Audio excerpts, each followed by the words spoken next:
देश की जितनी राजनीतिक पार्टियां हैं चुनाव के वक्त में घोषणा पत्र जारी करती है।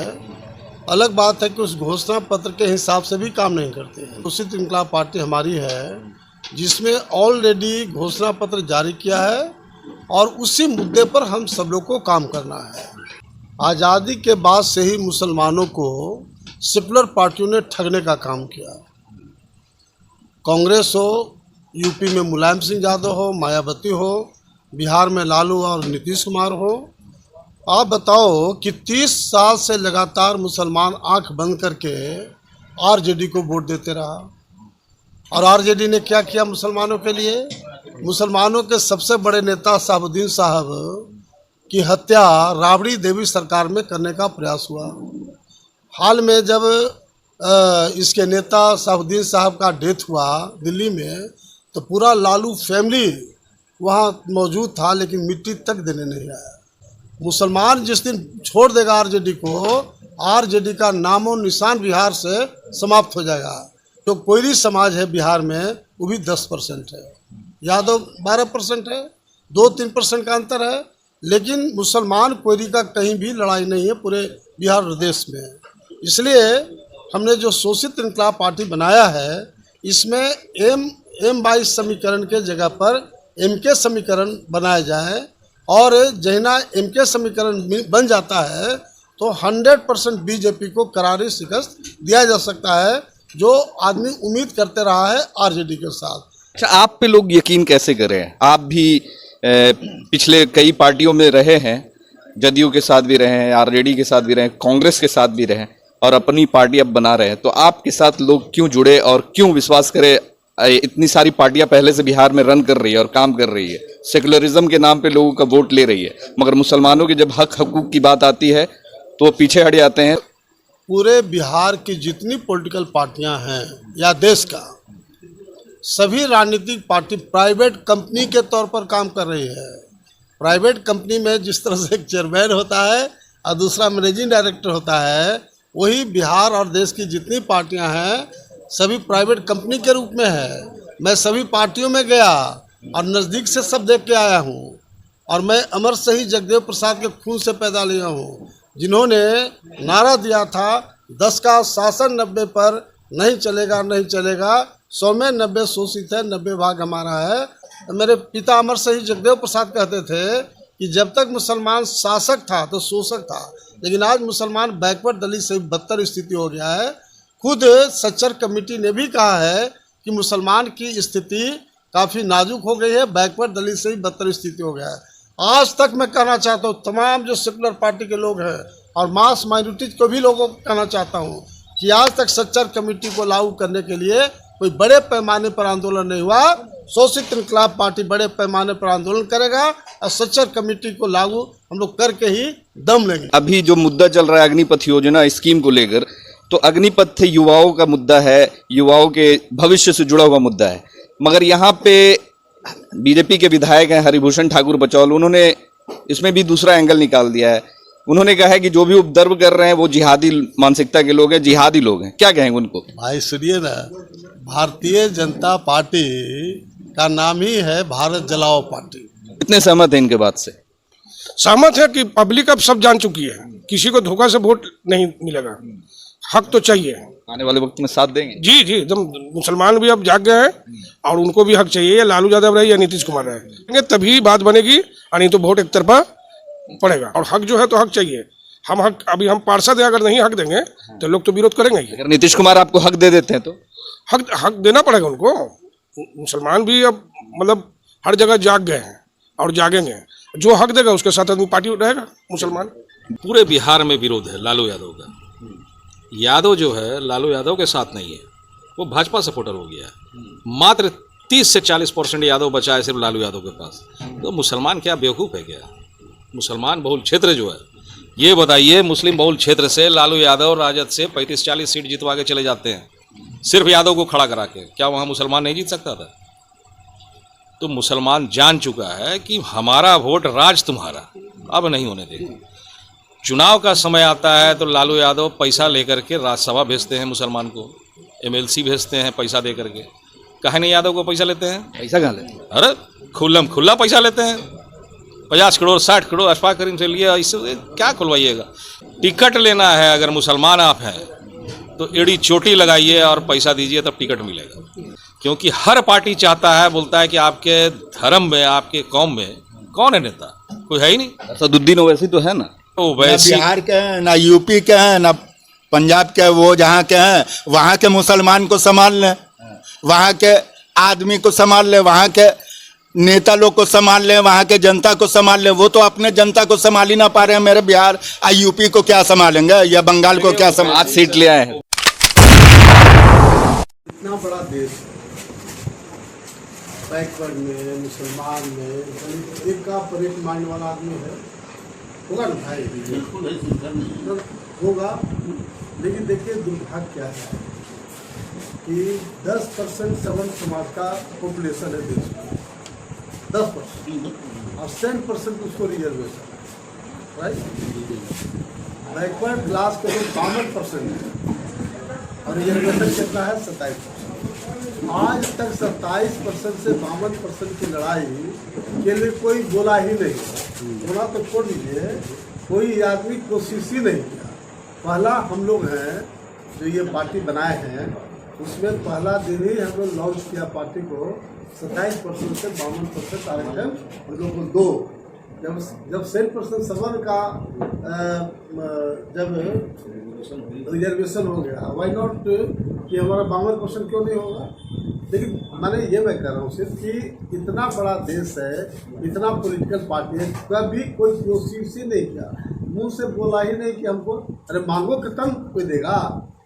बिहार में अब तक MY समीकरण की बात होती रहती थी, अब MK समीकरण की बात होगी। MK मतलब मुस्लिम और कोयरी समाज की बात हो रही है। शोषित इनकलाब पार्टी के राष्ट्रीय अध्यक्ष जनाब नागमनी जी आज फुलवारी शरीफ पधारे हैं और यहाँ पे क्षेत्र क्षेत्र में घूम रहे हैं, लोगों से जनसंपर्क अभी से ही कर रहे हैं। और इन सारी पार्टियों का मैनिफेस्टो चुनाव के 1 महीने पहले या फिर 10 दिन 20 दिन पहले आता है, मगर इनका अभी 2025 में चुनाव है, मगर इनका मैनिफेस्टो और जो घोषणा पत्र अभी से ही जारी हो चुका है। सर, इतने पहले से घोषणा पत्र जारी करने का क्या मकसद? देश की जितनी राजनीतिक पार्टियां हैं चुनाव के वक्त में घोषणा पत्र जारी करती है। अलग बात है कि उस घोषणा पत्र के हिसाब से भी काम नहीं करते हैं। देश की पहली पार्टी शोषित इनकलाब पार्टी हमारी है, जिसमें ऑलरेडी घोषणा पत्र जारी किया है और उसी मुद्दे पर हम सब लोग को काम करना है। जैसा कि आपने MY समीकरण, जो बिहार में MY समीकरण जो एक मायने रखता है और राजनीति में असर रखता है, अब आप MK यानी मुस्लिम कोयरी समीकरण की बात कर रहे हैं, क्यों?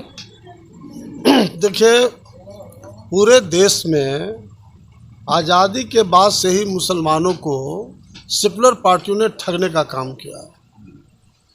कांग्रेस हो, यूपी में मुलायम सिंह यादव हो, मायावती हो, बिहार में लालू और नीतीश कुमार हो। आप बताओ कि 30 साल से लगातार मुसलमान आंख बंद करके RJD को वोट देते रहा, और RJD ने क्या किया मुसलमानों के लिए? मुसलमानों के सबसे बड़े नेता शहाबुद्दीन साहब की हत्या राबड़ी देवी सरकार में करने का प्रयास हुआ। हाल में जब इसके नेता शहाबुद्दीन साहब का डेथ हुआ दिल्ली में, तो पूरा लालू फैमिली वहाँ मौजूद था, लेकिन मिट्टी तक देने नहीं आया। दूसरा है कि मुसलमानों का जहाँ एग्जिस्टेंस का सवाल था, CA NRC, वहाँ भी RJD ने कहीं भी पार्टिसिपेट नहीं किया। तेजस्वी यादव कहीं भी नहीं गया, इनके पार्टी के लोग का कोई कोऑपरेशन नहीं मिला, जबकि RJD का आधार वोट मुसलमान है। मुसलमान जिस दिन छोड़ देगा RJD को, RJD का नामो निशान बिहार से समाप्त हो जाएगा। इसलिए मुसलमानों को चूँकि 30 वर्षों से लालू खास तौर से ठगने का काम किया, इधर दूसरा ठग नीतीश कुमार आ गया है। इसलिए मेरा कहना है कि जो कोयरी समाज है बिहार में, वो भी 10% है, यादव 12% है, 2-3% का अंतर है। लेकिन मुसलमान कोयरी का कहीं भी लड़ाई नहीं है पूरे बिहार प्रदेश में। इसलिए हमने जो शोषित इनकलाब पार्टी बनाया है, इसमें MY समीकरण के जगह पर MK समीकरण बनाया जाए, और जहिना MK समीकरण बन जाता है तो 100% BJP को करारी शिकस्त दिया जा सकता है, जो आदमी उम्मीद करते रहा है RJD के साथ। लेकिन हमारा एमके समीकरण के साथ साथ मुस्लिम कोरी समीकरण के साथ साथ अन्य जो अति पिछड़ा है, दलित है, सवर्ण है, सभी जाति संप्रदाय को लेकर चलेंगे, किसी को छोड़ कर नहीं चलेंगे, सबको लेकर चलेंगे। सेकुलर पार्टी कौन है सर आपकी नज़र में? बिहार में आपकी नज़र में सेकुलर पार्टी है कौन? सेकुलर पार्टी का तो मैंने बताया ना कि लालू नीतीश कुमार जी सेकुलरिज्म की बात करते हैं। मैंने पहले ही कहा कि लालू जी के टाइम में मुसलमानों के सबसे बड़े नेता शाहुद्दीन साहब की हत्या कराने का कोशिश हुआ, तो कोई माने हमदर्द हैं। अच्छा, आप पे लोग यकीन कैसे करें? आप भी पिछले कई पार्टियों में रहे हैं, जदयू के साथ भी रहे हैं, आरजेडी के साथ भी रहे हैं, कांग्रेस के साथ भी रहे हैं और अपनी पार्टी अब बना रहे हैं, तो आपके साथ लोग क्यों जुड़े और क्यों विश्वास करें? इतनी सारी पार्टियां पहले से बिहार में रन कर रही है और काम कर रही है, सेकुलरिज्म के नाम पे लोगों का वोट ले रही है, मगर मुसलमानों के जब हक हकूक की बात आती है तो वो पीछे हट जाते हैं, सिर्फ आंदोलन और प्रदर्शन होता है। देखिए, पूरे बिहार की जितनी पॉलिटिकल पार्टियां हैं या देश का, सभी राजनीतिक पार्टी प्राइवेट कंपनी के तौर पर काम कर रही है। प्राइवेट कंपनी में जिस तरह से एक चेयरमैन होता है और दूसरा मैनेजिंग डायरेक्टर होता है, वही बिहार और देश की जितनी पार्टियां हैं सभी प्राइवेट कंपनी के रूप में है। मैं सभी पार्टियों में गया और नज़दीक से सब देख के आया हूँ, और मैं अमर शहीद जगदेव प्रसाद के खून से पैदा लिया हूँ, जिन्होंने नारा दिया था 10 का शासन 90 पर नहीं चलेगा, नहीं चलेगा, 100 में 90 शोषित है, 90 भाग हमारा है। और इसीलिए हमने शोषित इनकलाब पार्टी बनाया हूँ, जो बिल्कुल डेमोक्रेटिक प्रजातांत्रिक तरीके से काम करेगी। आम जनता का जो सुख दुख होगा, जो दुख होगा, उसमें पार्टिसिपेट करेगी। और जैसा हमने 3 मुद्दे पर ही, नई पार्टी जो हमारा पार्टी का लॉन्चिंग था, 3 मुद्दे पर ही हमने खास तौर से धरना दिया है। इशू तो बहुत है, उसमें पूरे देश में सवर्ण समाज का 10% पॉपुलेशन है और 10% आरक्षण उसको मिल गया, यानी 100% आरक्षण मिल गया। उसी तरह से देश में 52% पिछड़ी जाति का जनसंख्या है, फिर 27% आरक्षण क्यों? इसलिए देश में पहली बार 27% से 52% आरक्षण की लड़ाई हमने शुरू किया है। दूसरा, मुसलमान जब मेरे पिता अमर शहीद जगदेव प्रसाद कहते थे कि जब तक मुसलमान शासक था तो शोषक था, लेकिन आज मुसलमान बैकवर्ड दलित से बदतर स्थिति हो गया है। खुद सच्चर कमेटी ने भी कहा है कि मुसलमान की स्थिति काफ़ी नाजुक हो गई है, बैकवर्ड दलित से भी बदतर स्थिति हो गया है। आज तक मैं कहना चाहता हूँ तमाम जो सेकुलर पार्टी के लोग हैं और मास माइनॉरिटीज को भी लोगों को कहना चाहता हूँ कि आज तक सच्चर कमेटी को लागू करने के लिए कोई बड़े पैमाने पर आंदोलन नहीं हुआ। शोषित इनकलाब पार्टी बड़े पैमाने पर आंदोलन करेगा और सच्चर कमेटी को लागू हम लोग करके ही दम लेंगे। 2025 में कितनी सीटें आने की संभावना, ये बताइए। तीसरा, मैं कहना चाहता हूँ जो हमारा मुख्य मुद्दा है कि जो देश में 98% सवर्ण समाज के लोग सुप्रीम कोर्ट में जज हैं, जो 90% बैकवर्ड दलित हरिजन आदिवासी है, मात्र 2% है। बताओ, डेमोक्रेसी है क्या? इसलिए क्यों ऐसा है? वहाँ कॉलोजियम सिस्टम लागू है, पिक एंड चूज बहाली होती है। सवर्ण समाज के लोग भी कितनों पढ़े लिखे रहेंगे, लेकिन वो जज नहीं बन सकते क्योंकि वहाँ पिक एंड चूज है। इसलिए हमारी पार्टी एलानिया तौर पर बोली है, एलानिया तौर पर हम लोग का मानना है कि जो जुडिशरी सर्विस कमीशन हम बनाएंगे और कॉलेजियम सिस्टम को समाप्त करेंगे। तो ये जो हमारा मुख्य मुद्दा है, ये सिर्फ बिहार का नहीं, पूरे देश का।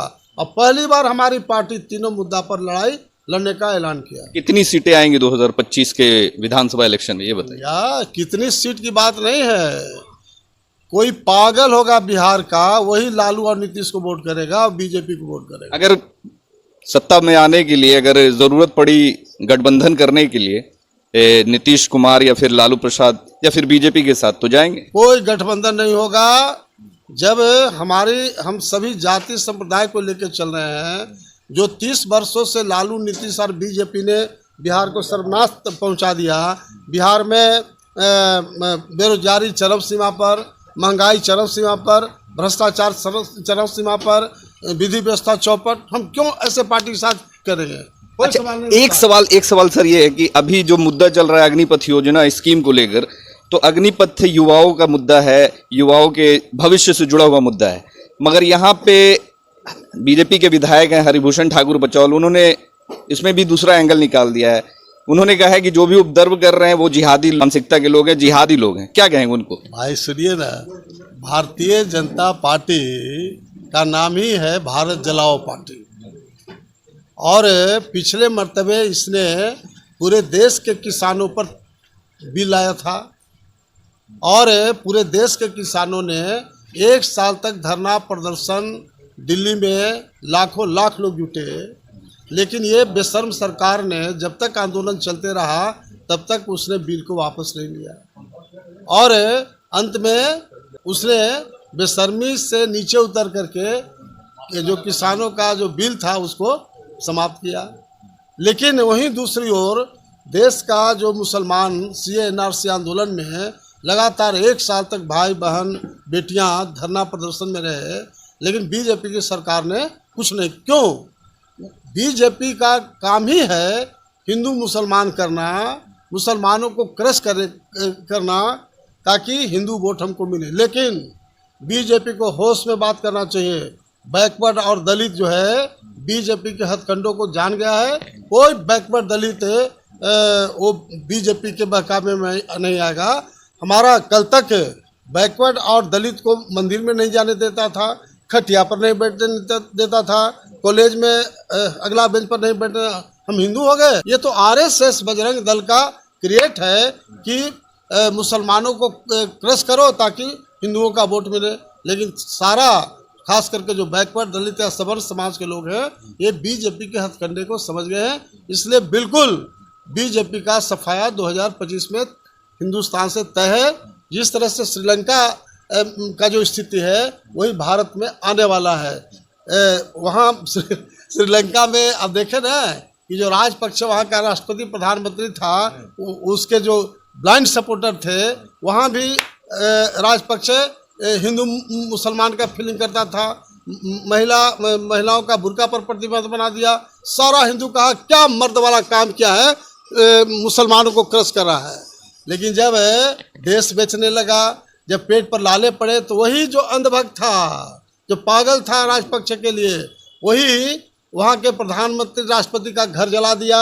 उनके जितने पार्टी के लोग थे खदेड़ खदेड़ के मारना शुरू किया। जो मीडिया में जो चमचा टाइप के लोग थे राजपक्षे का, उसको रगेद के मारा। क्या भारत में भी वही स्थिति होने वाली है? भारत में बीजेपी का अगर सुधार नहीं हुआ तो मेरा गारंटी के साथ कहना चाहता हूँ कि भारत में भी होएगा। अभी हाल में जो छात्र ये जो अग्निपथ वाला जो मामला आया, आप देखे बीजेपी के जो डिप्टी CM उसका अध्यक्ष का गाड़ी तोड़ दिया, और बीजेपी के लोग कहीं झंडा लगा के चलने की स्थिति में नहीं है। आज भी मेरा चैलेंज है कि अगर बीजेपी में दम है तो झंडा लगा के चले। चूंकि मास जो छात्र है, नौजवान है, उनके भविष्य लोग खराब कर रहा है, कभी कोई टॉलरेट करेगा क्या? कितने सहमत हैं इनके बात से? सहमत है कि पब्लिक अब सब जान चुकी है, किसी को धोखा से वोट नहीं मिलेगा। हक तो चाहिए। आने वाले वक्त में साथ देंगे? जी जी, एकदम। मुसलमान भी अब जाग गए हैं और उनको भी हक चाहिए। या लालू यादव रहे या नीतीश कुमार रहे, देंगे तभी बात बनेगी, और नहीं तो वोट एक तरफा पड़ेगा। आप अभी सुशासन बाबू के पार्टी में हैं, यानी नीतीश कुमार की पार्टी में हैं, वहां से यहाँ छलांग मारेंगे तो क्या लगता है? छलांग की बात नहीं है, काम तो चाहिए ना, और हक जो है तो हक चाहिए। हम हक, अभी हम पार्षद हैं, अगर नहीं हक देंगे तो लोग तो विरोध करेंगे ही। अगर नीतीश कुमार आपको हक दे देते हैं तो? हक देना पड़ेगा उनको। मुसलमान भी अब मतलब हर जगह जाग गए हैं और जागेंगे। जो हक देगा उसके साथ आदमी पार्टी रहेगा मुसलमान। हमारे साथ में प्रदेश अध्यक्ष हैं श्री इनकलाब पार्टी के मोहम्मद इश्तियाक साहब। ये बताइए कि आप प्रदेश अध्यक्ष हैं, शहर शहर और क्षेत्र में घूम रहे हैं, क्या लगता है कि आने वाले वक्त में मुसलमानों और जैसा कि सर ने बात कहा कोयरी समाज साथ में आएगा? देखिए, बिहार भरबन हम लोग 2 बार कर चुके हैं अब तक 6 महीनों में। पूरे बिहार में विरोध है लालू यादव का। यादव जो है लालू यादव के साथ नहीं है, वो भाजपा सपोर्टर हो गया है। मात्र 30 से 40% यादव बचा है सिर्फ लालू यादव के पास। तो मुसलमान क्या बेवकूफ़ है क्या? मुसलमान बहुल क्षेत्र जो है, ये बताइए, मुस्लिम बहुल क्षेत्र से लालू यादव राजद से 35-40 सीट जितवा के चले जाते हैं सिर्फ यादव को खड़ा करा के। क्या वहाँ मुसलमान नहीं जीत सकता था? तो मुसलमान जान चुका है कि हमारा वोट राज तुम्हारा, अब नहीं होने देगा। चुनाव का समय आता है तो लालू यादव पैसा लेकर के राज्यसभा भेजते हैं मुसलमान को, MLC भेजते हैं पैसा दे करके, कहे नहीं यादव को पैसा लेते हैं? पैसा कहाँ लेते हैं? अरे खुल्लम खुल्ला पैसा लेते हैं, 50 करोड़ 60 करोड़ अशफाक करीम से लिया, इससे क्या खुलवाइएगा? सारे लोग जानते हैं। टिकट लेना है, अगर मुसलमान आप हैं तो एड़ी चोटी लगाइए और पैसा दीजिए, तब टिकट मिलेगा। मुसलमान में सबसे बड़ी कमी है कि मुसलमान अपने आप में नेता पैदा नहीं कर रहा है। जिस दिन मुसलमान अपने कौम में नेता चुन लिया, सत्ता आपके पैरों पे रहेगी। आपको हर मोहल्ला में एक नेता पैदा करना पड़ेगा, हर जिला में एक पैदा करना पड़ेगा। मैं तो चाहता हूं, मेरी मुहिम है कि हमारे जैसा हज़ारों लोग नेता बने, हज़ारों लोग बने। एक इश्तियाक से कुछ नहीं होना है। आज हम हैं, कल रहें नहीं रहे नहीं मालूम। तो आपको नेता पैदा करना पड़ेगा और नेता बनिए। नेता से फिर पूछिए, कौम के तुम रहनुमा बने थे, कौम का क्या किया तुमने? अगर वो काम नहीं आपका करता है, खरा नहीं उतरता है, तो उसको आप बायकाट कीजिए, चमचाई मत कीजिए उसके पीछे, तो तभी नेता बनेगा। क्योंकि हर पार्टी चाहता है, बोलता है कि आपके धर्म में, आपके कौम में कौन है नेता? कोई है ही नहीं। असदुद्दीन ओवैसी तो है ना, वो ना वैसी बिहार के हैं, ना यूपी के हैं, ना पंजाब के, वो जहाँ के हैं वहाँ के मुसलमान को संभाल लें, वहाँ के आदमी को संभाल लें, वहाँ के नेता लोग को संभाल लें, वहाँ के जनता को संभाल लें। वो तो अपने जनता को संभाल ही ना पा रहे हैं। मेरे बिहार और यूपी को क्या संभालेंगे, या बंगाल को क्या संभाल? 5 सीट ले आए हैं। कट्टरता को साथ नहीं देते हैं। मजबूरी में देखिए कि ओवैसी साहब को भी 5 सीट मुसलमानों ने जिता दिया। क्यों जिताया? इतने फ्रस्ट्रेशन में है मुसलमान, लालू यादव हो या नीतीश कुमार के खिलाफ। इस वजह से भी अब लोग बिहार का सिर्फ मुसलमान ही नहीं चाह रहा है, सब समाज चाह रहा है कि बिहार में विकल्प बने, और हम लोग 2024 में विकल्प देंगे, ये पक्का है। चलिए, शुक्रिया।